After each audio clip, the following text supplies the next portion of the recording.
the last rites done for His Holiness Gopal Krishna Maharaj.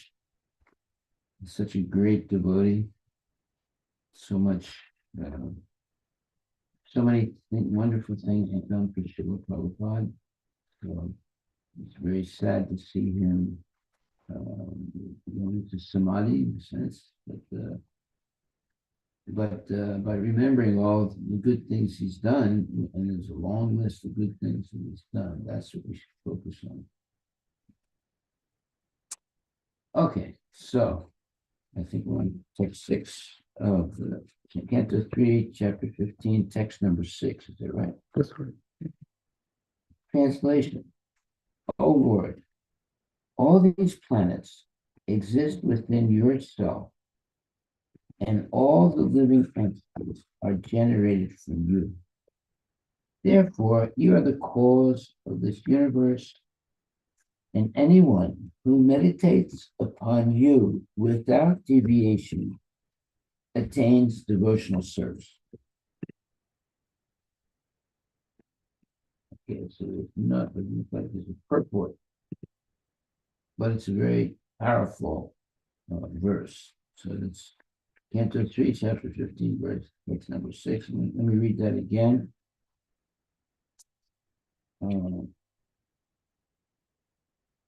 O Lord, all these planets exist within yourself, and all the living entities are generated from you. Therefore, you are the cause of this universe, and anyone who meditates upon you without deviation attains devotional service. Well, here we have a very important instruction.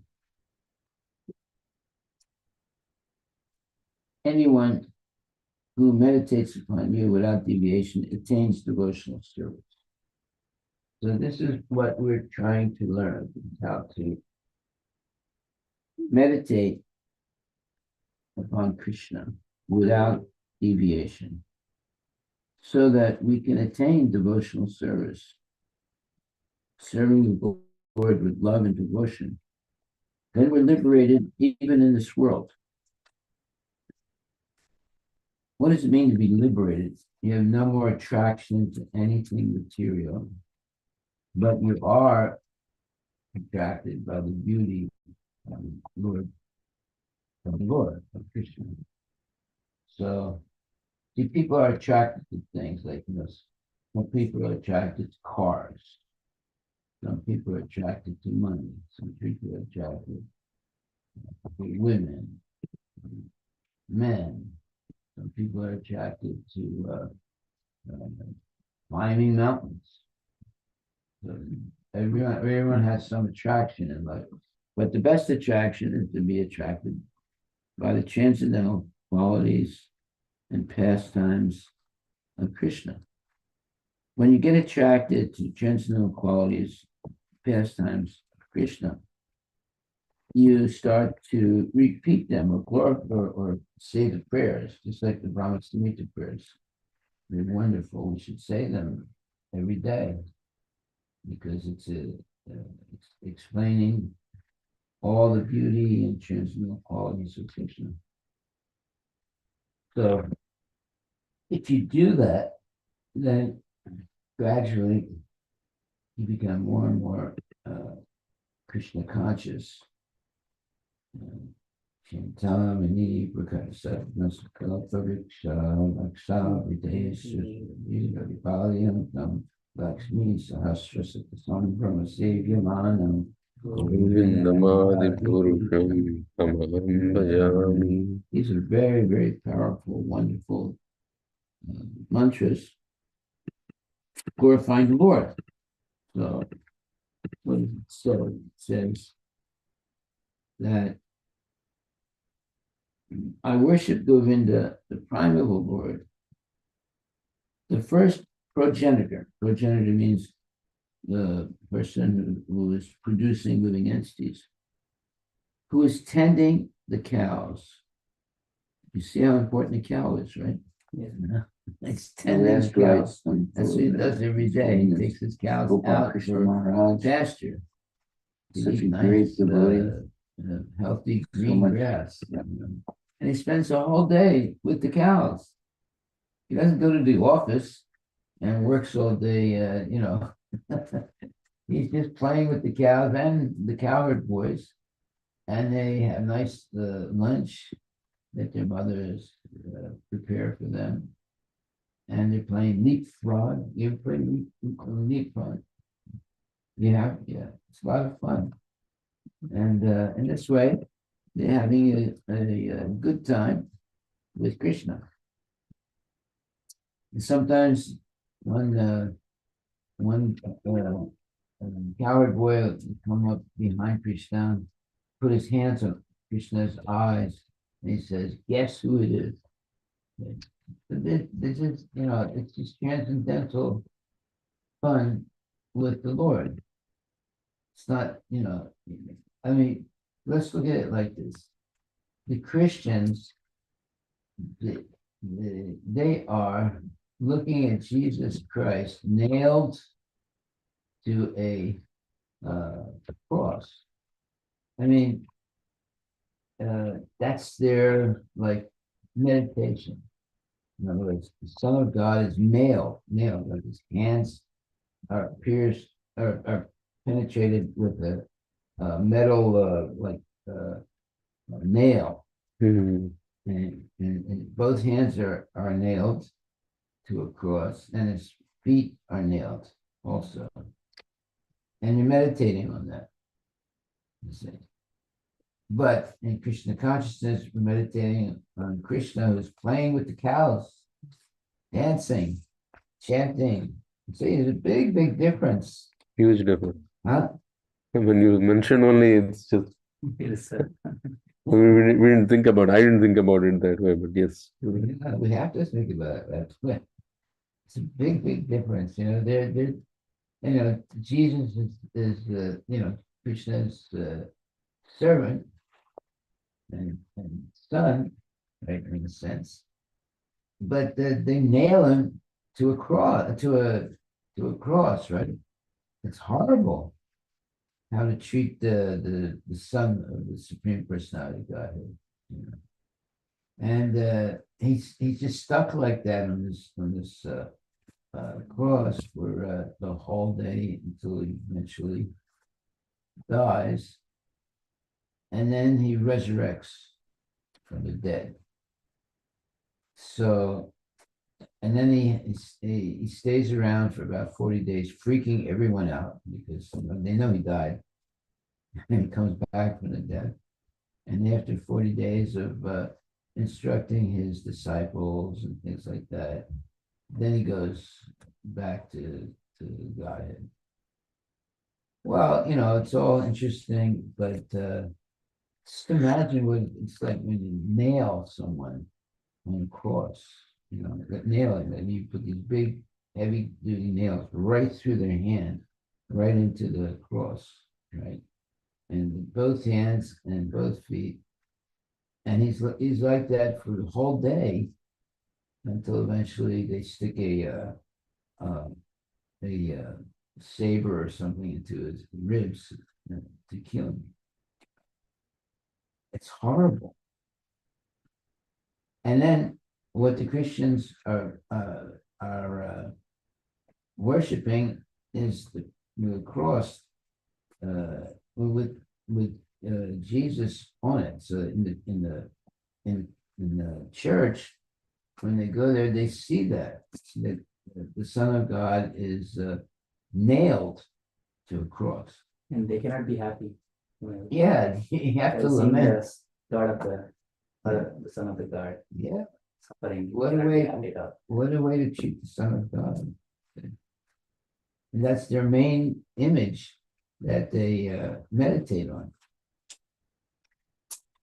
But we meditate on Chintamani Vruksha Lakshavriteshu Surabhirabhipalayantam Lakshmi Sahasrasata Sambrama Sevyamanam Govindamadi Purusham Tamaham Bhajami. I worship Govinda, the primeval Lord, the first progenitor who is tending the cows.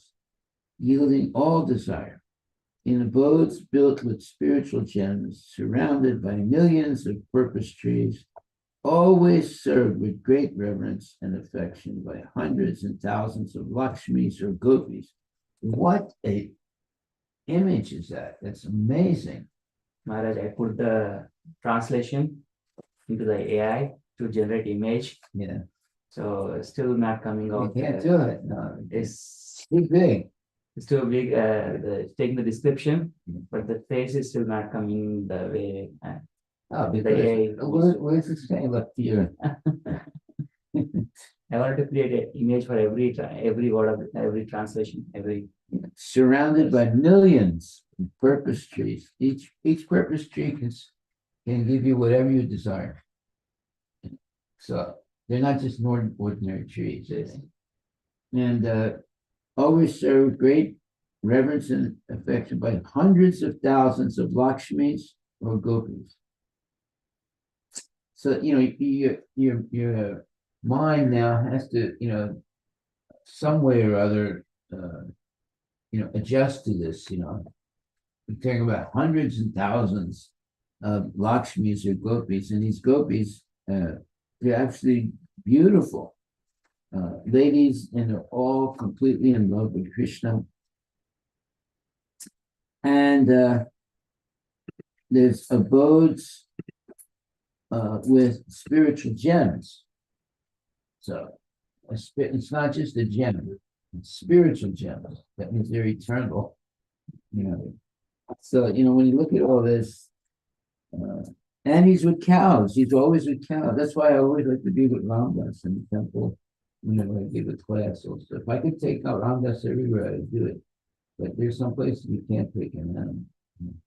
But I always like to have Ramdas with me when I'm preaching, at least in the temple. Yeah, because why? Because it says here that I worship Govinda, the prime of the Lord, the first progenitor, who is tending the cows. Every day, Krishna is taking the cows out for grazing, and he spends the whole day with the cows. So wait a minute, this means that they're special, these cows, and that we should all be, very respected of cows, and the more time we can spend with cows, the better. Okay. And it says yielding all desire. That means that yielding all desire means they don't have any the cowherd boys and everyone associated with Krishna don't have any desire for sense gratification. And in abodes built with spiritual gems, it's not built with wood, and concrete, and all that stuff. The abode or the houses and everything, they're built with spiritual gems, and surrounded by millions of purpose trees. Well, one purpose tree can supply unlimited things. So and so they have millions of purpose trees.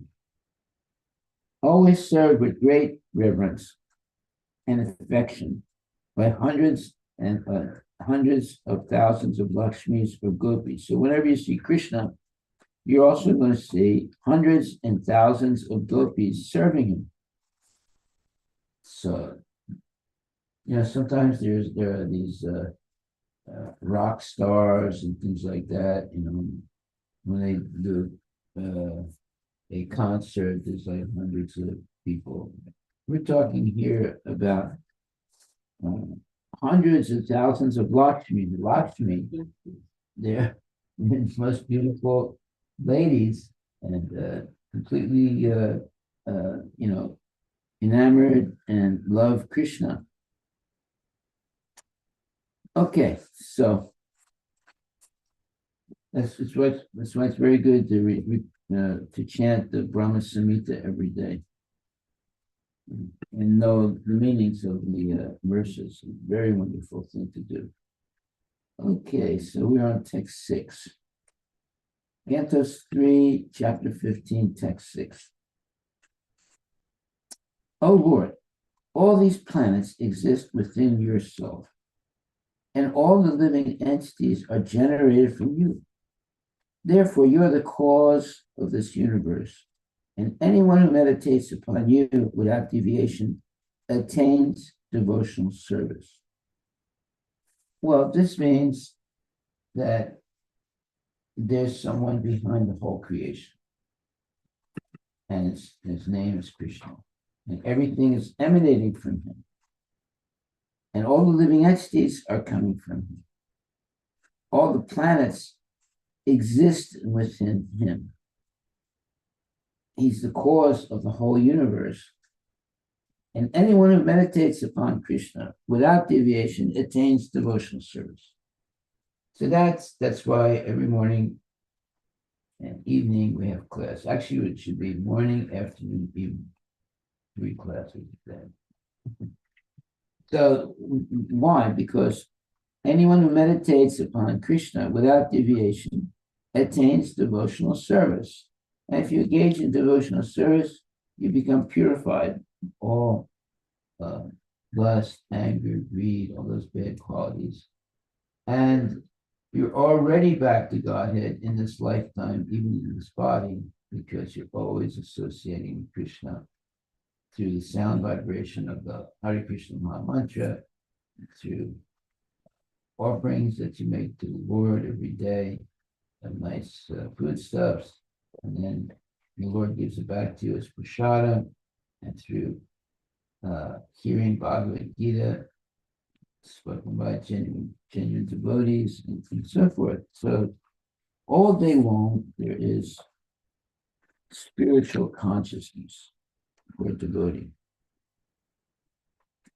So this verse says, "O Lord, all these planets exist within yourself." If you look how big all the planets are, and they exist all within Krishna, just imagine how big Krishna can be. He's bigger than the biggest and smaller than the smallest. So he has mutually contradictory qualities. Mutually contradictory. At the same time that he's bigger than the biggest, he's also smaller than the smallest.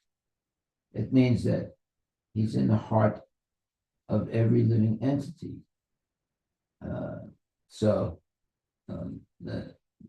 You cannot emulate Krishna. You cannot, just like Mandraka, yeah, he pasted 2 arms in his body, so he would have 4 arms, and appear to be Vishnu. Then he was on his horse, had a whole bunch of followers, and he had an army, and he was going to fight with Krishna. And before the fight started, he said, "Why are you trying to imitate me? You are fake.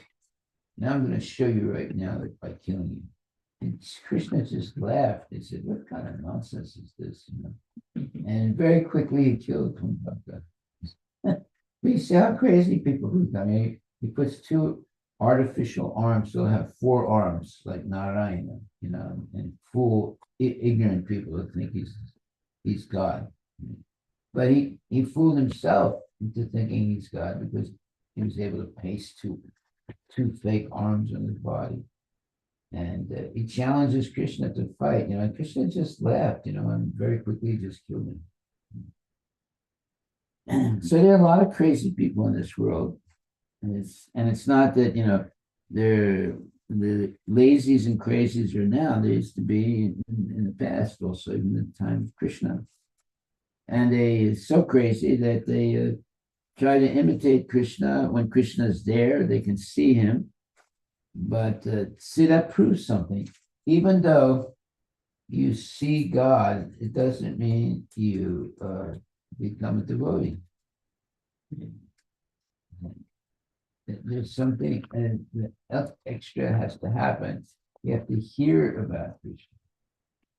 Seeing is not the only way to understand something or someone. You have to hear about that thing, from genuine devotees. And then you begin to understand much more. Otherwise, you can see the Lord and not understand it. You want to understand what you're saying. Okay. So, O Lord, all these planets exist within yourself, and all the living entities are generated from you. Therefore, you're the cause of this universe.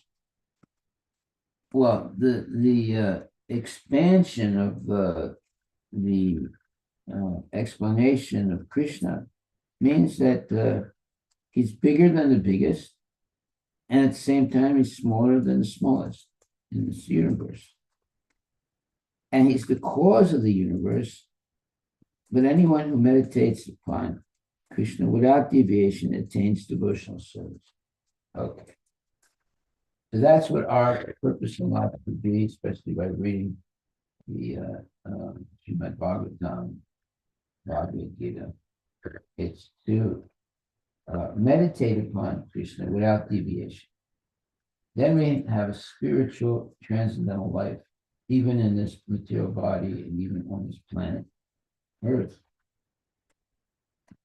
So text 7 says, there is no defeat in this material world for persons who control the mind and senses by controlling the breathing process and who are therefore experienced mature mystics.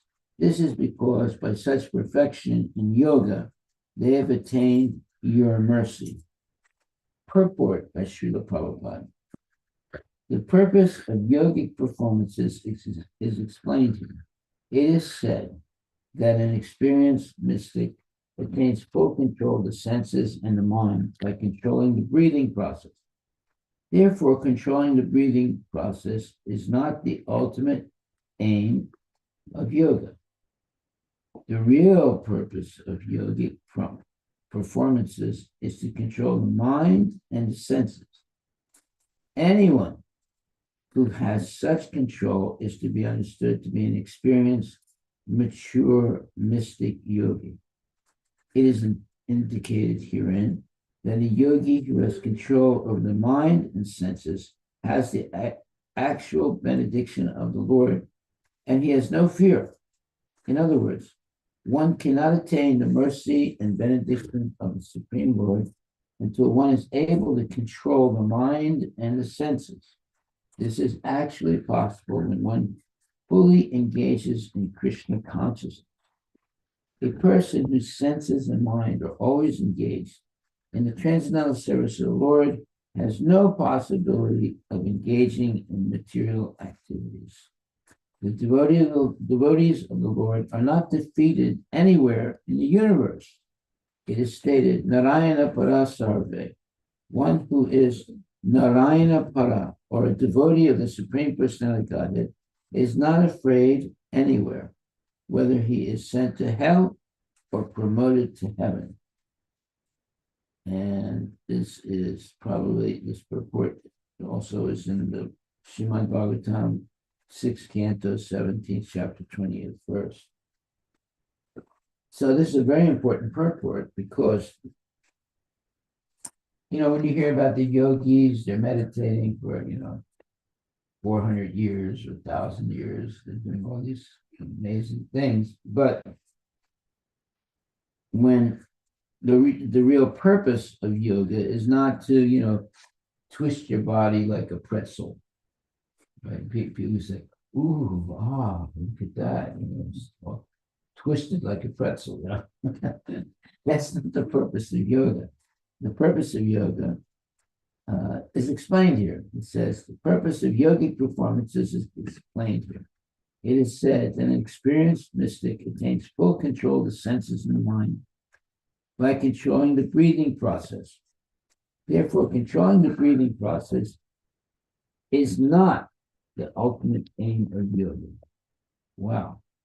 The real purpose of yogic performances is to control the mind and the senses. So, if you can control your mind and your senses, you are a real yogi. It's not that you can control the breathing process.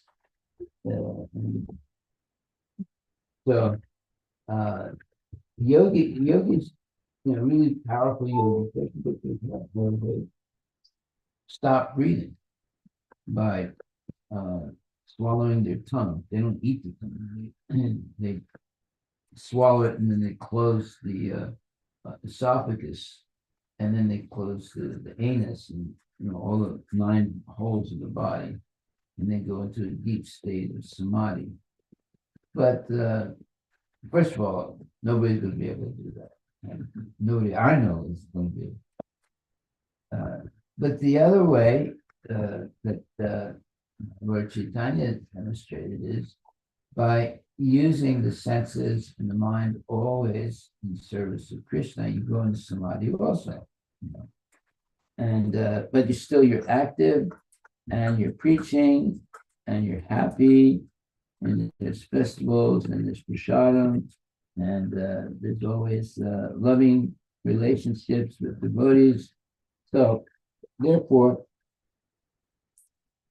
that's why Prabhupada says, controlling the breathing process is not the ultimate aim of yoga. The real purpose of yogic performances is to control the mind and the senses. Anyone who has such control is to be understood to be an experienced, mature, mystic yogi. So that's what we should focus on, these 2 sentences. That's our lesson for today. If you can control your mind and your senses, then you're considered to be an experienced mystic yogi. So how do you control the mind and the senses? Always chant Hare Krishna and engage in devotional service and associate with devotees, and have nice prasadam, and dance. Dancing is important. Yes, dance, chant, go on Harinam Sankirtan. You see, this is how you can control your mind and senses. Anyone who has such control is to be understood to be an experienced, mature mystic yogi. So, you don't have to do, yoga exercises. People, that sit in the asana and do different things, physical things with the body. That they think that's yoga. Well, that's very preliminary, let's say, lowest level of yoga. All those material exercises and breath control. The real thing is controlling your mind and senses by engaging in unalloyed devotional service. Then that's the real yoga, or the higher level of yoga, that culminates in pure love and devotion for the Lord. Okay. And Prabhupada says that here. He says, in other words, one cannot attain the mercy and benediction of the Supreme Lord until one is able to control the mind and senses. This is actually possible when one fully engages in Krishna consciousness. That's the main point. A person whose senses and mind are always engaged in the transcendental service of the Lord has no possibility of engaging in material activities. The devotees of the Lord are not defeated anywhere in the universe.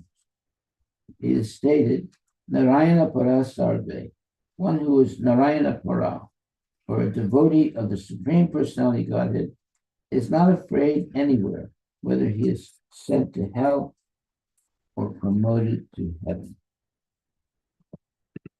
So, this is real yoga. You're able to control the mind and the senses and focus on meditating on Krishna and engaging in active devotional service for the Lord. How do you control the mind and the senses? The best way is always chant Hare Krishna and associate with devotees and take prasadam to your full satisfaction. You don't have to go on a fast. I think sometimes people think, well, I'm going to fast for 10 days or something, for 1 month. And then sometimes some politician would go on a fast, and you know, because he's trying to protest against something that the government is doing. That's not real compassion. Why? Because there's a political purpose for that fasting. That's not the purpose of fasting. We fast on certain days of the year. So if you count all the fast days that we have, it's the same as Ramadan for the Muslims. Ramadan lasts 1 month. Yeah, in a year. If you count all the fast days in Krishna consciousness, it's almost equal to that. So we do our Ramadan in a different way than the Muslims do it. But basically, we're fasting every month of the year. They do it 1 month at one time. Okay. So the real purpose of yogic performances is to control the mind and senses. Anyone who has such control is to be understood to be an experienced, mature, mystic yogi. So just because someone can twist their body like a pretzel doesn't mean that they're a yogi. Okay? There's some kind of yogi, but it's not the real yoga. The real yoga is controlling your mind and senses. Like this a long time ago, I went to some kind of a festival and we were chanting Hare Krishna there. And then I was at my van and I was going to get a banana for some reason. I forget what the actual purpose was. Well, obviously to eat it eventually. And so one yogi walks up to me and starts talking to me. You know, so I'm holding the banana in my hand, and he's talking to me. And some pretty girl starts walking by, and he grabs the banana and stops talking to me, and runs over to the pretty girl and gives it to her. Right? And then talks to her, blah, blah, blah, and then he comes back to me. And when he comes back, I say, why did you take my banana?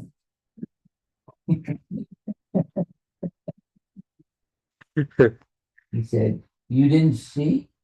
I said, what do you mean I didn't see? He said, you didn't see Krishna walking by? I said, it wasn't Krishna, it was some girl. It's how crazy these people are. I said, well, give me that. I want my banana back.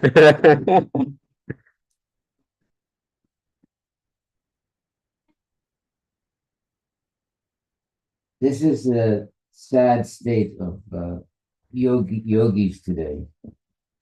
Some pretty girl walks by and they, immediately they stop talking to you and they run to the girl.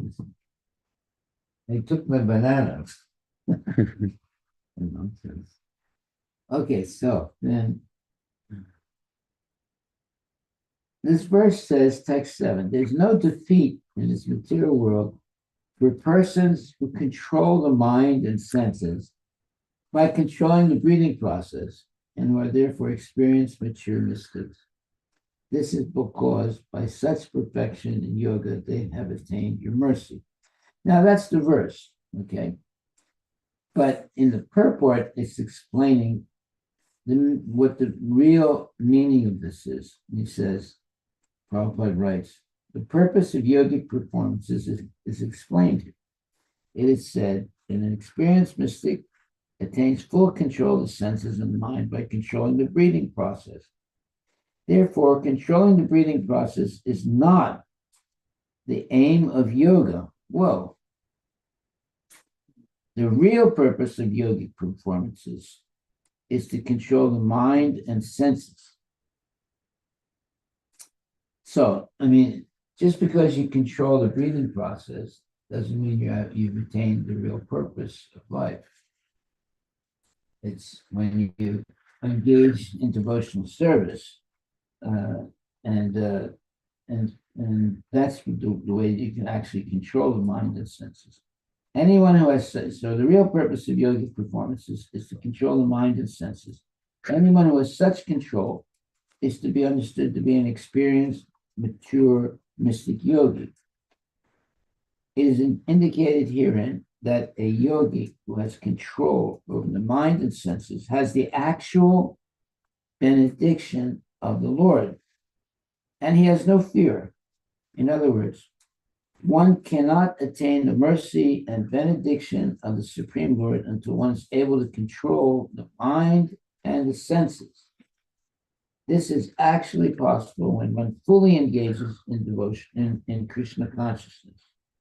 A person whose senses and mind are always engaged in the transcendental service of the Lord has no possibility of engaging in material activities.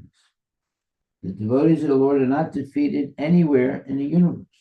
It is stated, Narayana Para Sarve, one who is Narayana Para, or a devotee of the Supreme Personality of Godhead, is not afraid anywhere, whether he is sent to hell or promoted to heaven. So this is a wonderful purport. If you meditate on this purport, then you have advanced Krishna consciousness. You engage in advanced Krishna consciousness in your life. And just controlling the breathing process is not the ultimate aim of yoga, although some people think that is the ultimate aim. The real purpose of yogic performances is to control the mind and the senses. Anyone who has such control is to be understood to be an experienced, mature, mystic yogi. So how do you control the mind and the senses? You engage them in devotion. Then you'll be able to control for real. Okay.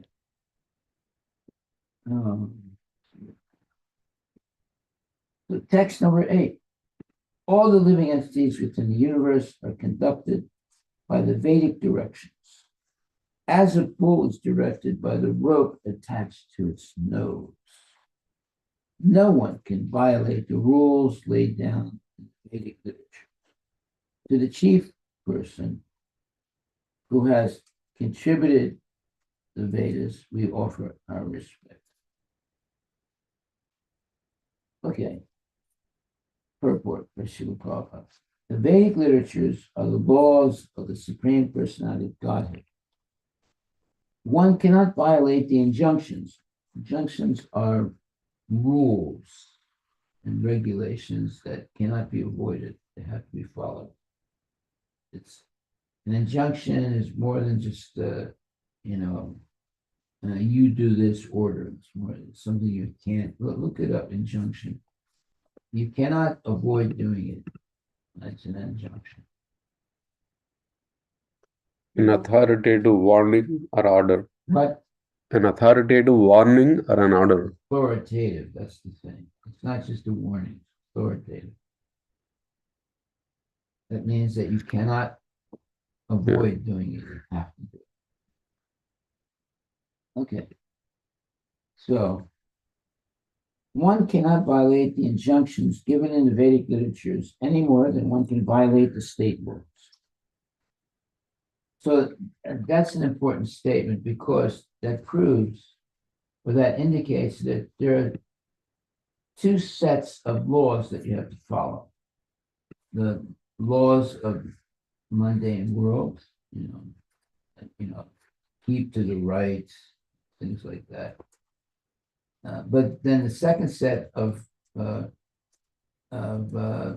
injunctions or laws that you have to follow, the laws of Dharma, and how to act properly, and following the Bhagavad Gita and Krishna consciousness.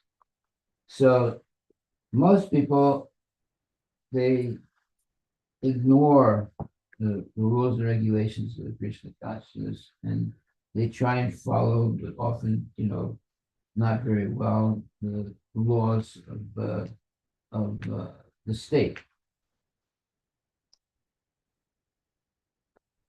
but a really, let's say, educated person follows both sets of laws. And obviously, the laws of the state are just for peace and prosperity of society, but the laws of Dharma are to attain liberation from the cycle of birth and death, because it teaches you much more profoundly how to not commit offenses like eating meat and things like that, killing, animals, becoming a hunter, get a big gun, go out, shoot rabbits. Rabbit. Yeah, we have a rabbit. Rabbits, they're small like this, they have these big guns, and they go out, and they point, and then when the rabbit feels that, it's being, stalked, it freaks out, and sometimes they freeze. They just don't move at all. So afraid. And then they shoot the rabbit and kill it, it's like a big thing,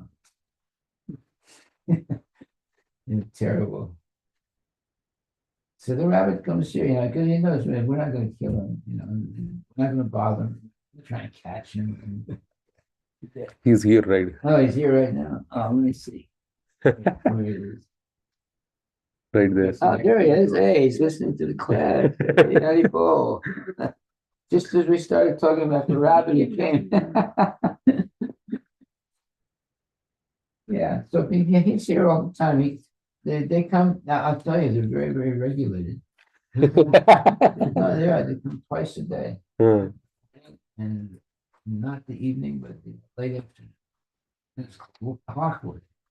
It's like 7:16 right now, right? So let's just see tomorrow, but I'm almost sure he's going to come exactly at the same time. And he has his little trajectory that he takes in his, let's say, his territory. He'll come by here around 7:16, and walk around. Then he goes up over there somewhere, and then you'll see him. And later on, he'll come back again, like in the afternoon, sometime in the afternoon. So they're predictable. They're predictable because they have their territory. And he's happy here, right? Because no one's trying to catch him. He's, and one of these days, instead of one rabbit, there's going to be like 10 of them. The other day I saw two. There's two. Yeah, there were two. I will pretty soon be 10. Okay, text 8. All the living entities within the universe are conducted by the Vedic directions, as the bull is directed by the rope attached to its nose. Whoa, that's like this. Ring in the nose, bull, right? Yeah. And then you attach it to a metal rope or just a rope, and then you can control the bull. Now bulls are big, very strong, right? But you control the bull by the nose, and you can make it go like this, and it turns to the left, and you go like that, and it turns to right, and so forth. So it's a nice. So that's a. People who are attached to sense gratification, they're like the bull that has a ring in its nose. And they're being directed not by, their intelligence, they're being directed by sense gratification. Right? So all living entities within the universe are conducted by the Vedic directions. As a bull is directed by the rope attached to its nose. In other words, it's something that once you understand the Vedic directions, you follow them, just like the bull is directed by the rope. Yeah. I thought it wasn't a ring in its nose. I thought there was like these kind of bands that came around its nose. Whose nose? The bull's nose.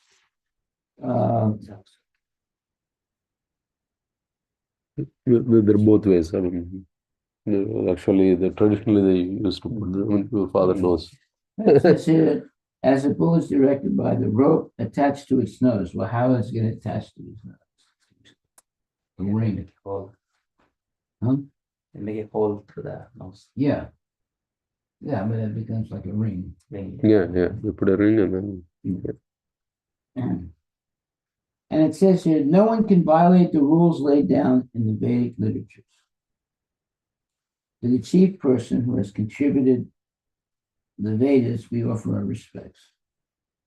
Well, who's the chief person that has contributed the Vedas? That's Krishna, the Supreme Personality of God. Let's see if they say. I mean, in this Wow. case, this is Brahma, right? Maharaj, this whole conversation is with Brahma. Yeah. Okay, purport. The Vedic literatures are laws of the Supreme Personality of Godhead. One cannot violate the injunctions given in the Vedic literatures any more than one can violate the state laws. So that means if you're an educated person, there are two sets of laws you have to follow. The laws of the state and the laws of Dharma given by Krishna. If you only follow one and not the other, if you only follow the laws of the state and not the laws of Dharma given by Krishna, you'll be in trouble. Some people don't follow any laws, neither they nor those of Krishna. They're real stupid and they get into a lot of trouble. But if you follow both sets of laws, then you're a civilized person. Because the laws of the state sometimes can be misleading. Like, for example, abortion was not allowed until the 1960s. And then they made abortion legal. So the laws of the state are not always good. They can be very bad. So abortion means, the mother kills her baby. Now, it's very interesting. They kill the baby while the baby is still in the womb of the mother, or when it's not come out completely, but it's almost ready to come out. Now, if the baby comes out and you kill it, it's murder. If you kill it while it's still in the womb, it's not considered murder. So these are, crazy laws that have been made. When you get a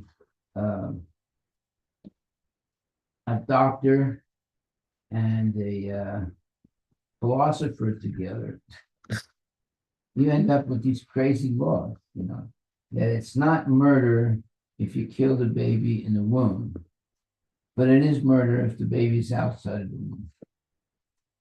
And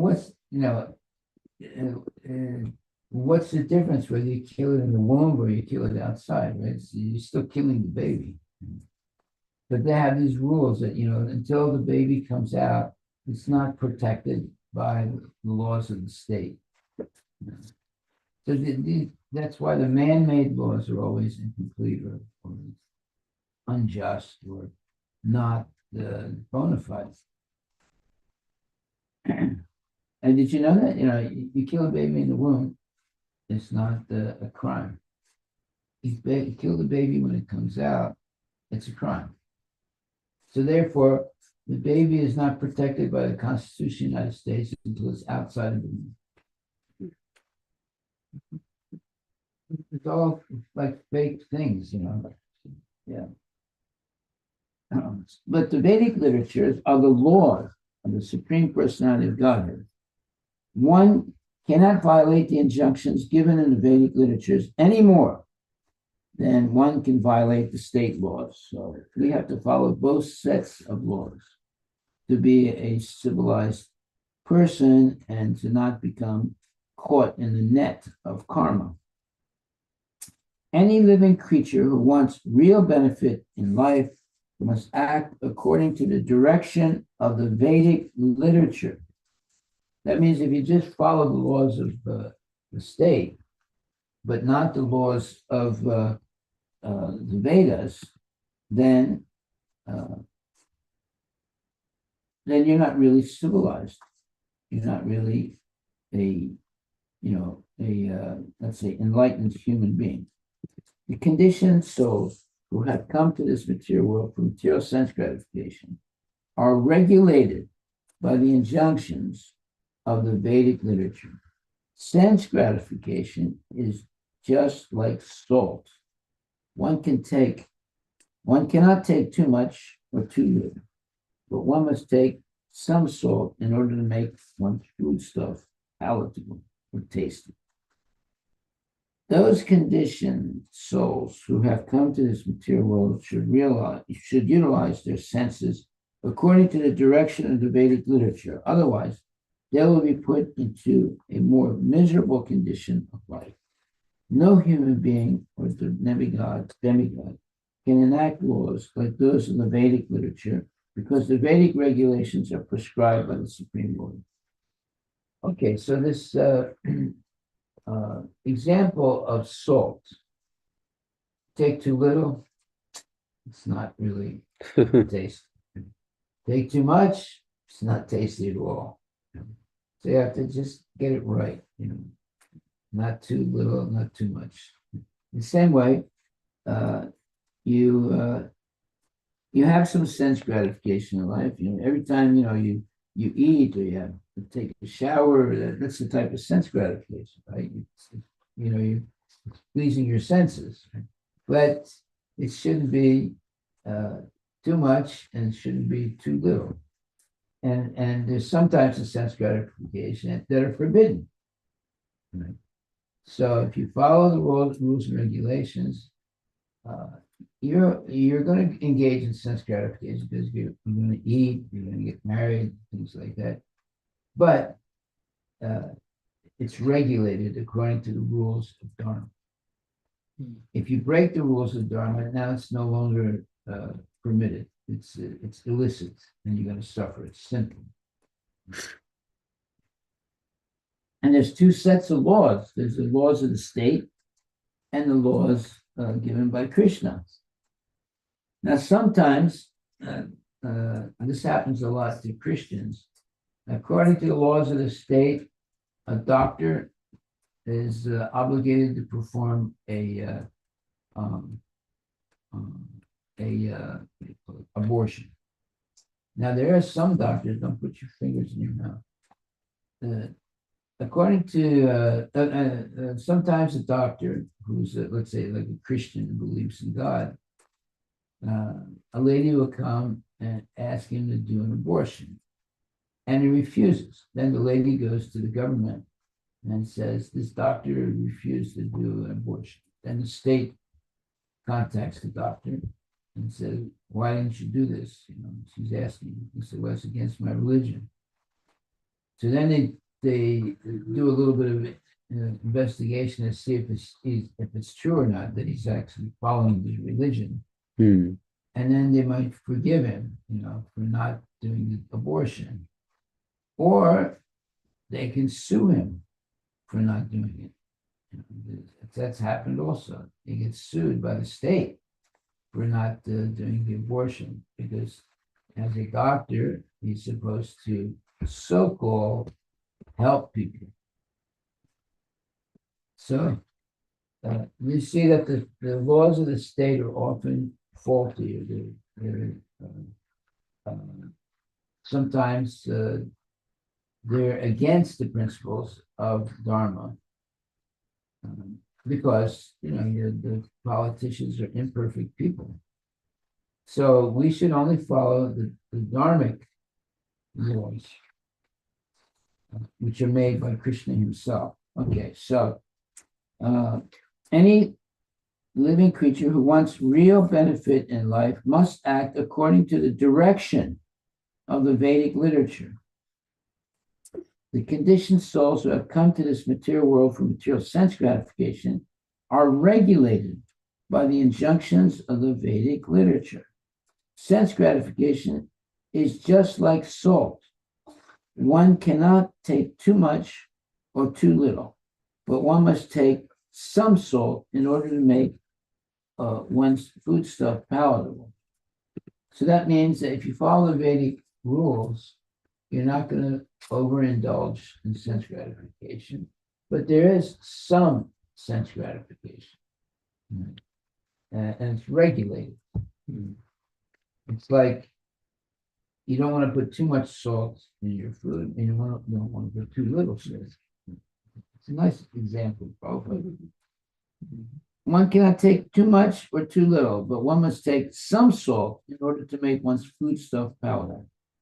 Those conditioned souls who have come to this material world should utilize their senses according to the direction of the Vedic literature. Otherwise, they will be put into a more miserable condition of life. No human being or demigod can enact laws like those of the Vedic literature because the Vedic regulations are prescribed by the Supreme Court. So Krishna has established the laws of material nature and laws of karma, dharma, so that there's some, let's say, some sense gratification that is limited by the laws of dharma. And if you follow that, then you don't get zapped by karma. But if you ignore the laws of dharma, then you get zapped by karma and you suffer terribly. Yeah. Okay, we'll stop right there. Are there any questions?